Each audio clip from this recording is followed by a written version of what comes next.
Um, and a little update on Chantal. There's not really any pictures to go along with this, but as I mentioned last stream, Chantal had been living in Kuwait City, Kuwait, for quite a while. She was living there with her husband, Salah, who is a Pokemon and also poo poo pee pee fetishist. While living in Kuwait City, she had frequently made nighttime trips out and had streamed herself rolling and trolling, as they say, around the coast through various shopping malls, which seems to be the only fucking thing to do in the Middle East is go shopping and interacting with stray animals. Kuwait and a lot of other countries, especially poor countries, they don't really have the animal welfare services that the United States has. So it's very common to see stray animals, stray cats, stray dogs. That's just, they don't have the means to really control the populations. Money has to go to other shit that takes care of people first. So that's very common. It's very sad, but it's very common. If you travel to third and second world countries, you will see stray animals all over the place. And it's just how it is. But Chantal had the bright idea that she would save one of these kittens. And if I remember correctly, she saved one of the kittens that was still a suckling kitten, and she took it away from the mother.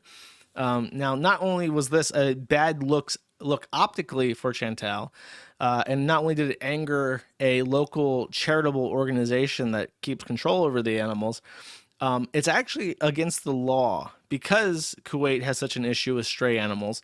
They actually very tightly regulate how you can get an animal. And as it turns out, you cannot simply abduct a kitten off the street. That's against their policies to help reduce the stray population. So the animal rights organization filed a complaint with the prosecutor for the city, asking that they press charges against her formally. And apparently it was very serious charges that could have multiple years in jail. So they did what anybody would do, and they fled. Salah, despite living in Kuwait for most of his life, was under an Arab work program. Because as I mentioned before, these Arab states that have lots of oil money, they basically let a lot of people into the country, but never ever give them citizenship. And I think it's the UAE that has more non-resident immigrants living in the country than actual citizens. So they basically have a perpetual rotating slave workforce, mostly Indians with passports confiscated, that manage the city so that the actual Kuwaitis can be really, really fat off petrodollar money and they don't have to do anything. They're basically true kings. They're true sultans of the if you really think about it. So she fled. But where is she going to go? Now, I pulled up a map of places that both a Syrian passport and a Canadian passport could easily travel to. We went over the Dominica. We looked at Malay. I think I decided that Malaysia was probably their best bet because obviously she's not going to go to Syria, chat. That's ridiculous. She went to Syria. She flew to get to Syria. She had to fly from Kuwait to Istanbul to Beirut, because there's a lyric in a K-Flay song that goes like, beer pong's how I know the capital of Lebanon. And that lyric has always allowed me to remember that the capital of Lebanon is Beirut. So Beirut, and then in Beirut, because absolutely no commercial airliners actually fly to Damascus, she had to take a taxi across the border from Beirut to the capital of Syria, which is under the new regime. And she's experienced life in a true third world country, not just a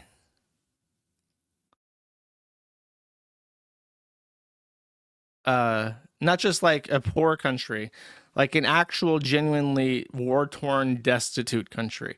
So the luxuries of being in Damascus go like this. She has absolutely no access to global financial services.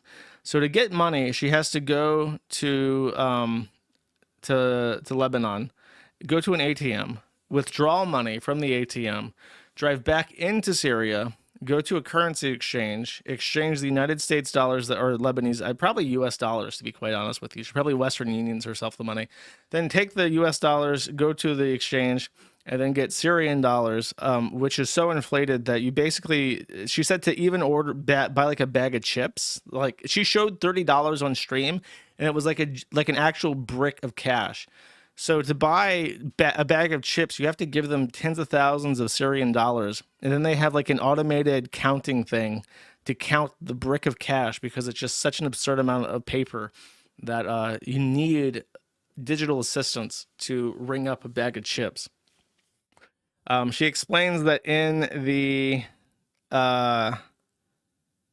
country there are no foreign franchises, so there's no fast food that you would know of. I'm sure there's burger places, but there's no McDonald's, there's no Burger King, there's no Chick-fil-A, there's nothing like that. In Kuwait City, that she had access to effectively everything that she was familiar with already. It was a very westernized country. Not in Syria, so she's going to have to live without all her creature comforts that she would crawl out of bed for in the middle of the night and go pick up. They simply do not exist in Syria.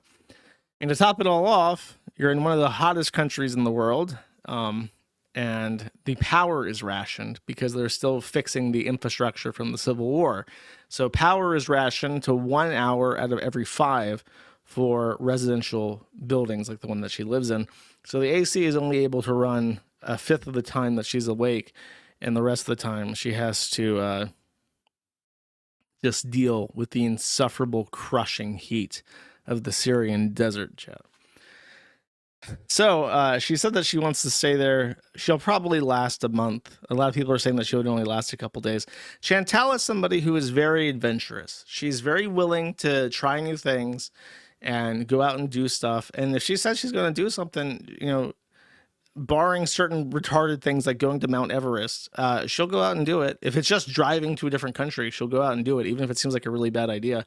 What Chantal lacks personality-wise is follow through. She'll start something and then give up very quickly. She doesn't have the willpower to actually commit. So she's in Syria. She's showing the haters she can be in Syria. But after a while, after like the novelty of epically owning the haters wears off, she'll probably leave. And then I imagine that she'll end up either in Dominica or Malaysia, just like I said. So we'll see. I imagine once they hear that Malaysia is just open and she can just go there and it's Muslim and shit and they have AC and electricity, I feel like it'll be a non-issue. I think they'll get over that pretty fast. But she said that it's nice to see his family. And sure, that's nice. That's pretty fucking romantic, chat. That's pretty fucking romantic.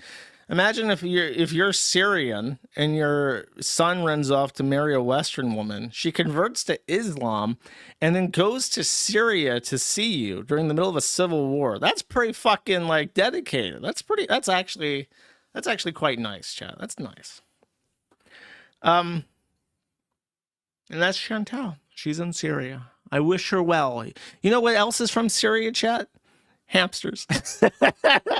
For some reason, hamsters, they're Syrian. Now, you have to be really careful when talking to a hamster about the politics of Syria. You never know if they're going to be an Assad type or the Yazidis, hamsters. You got to be careful. They take that shit really seriously. Just don't talk about that in the presence of a hamster, chat. A Jerusalem hamster? That's right, man. You have no idea.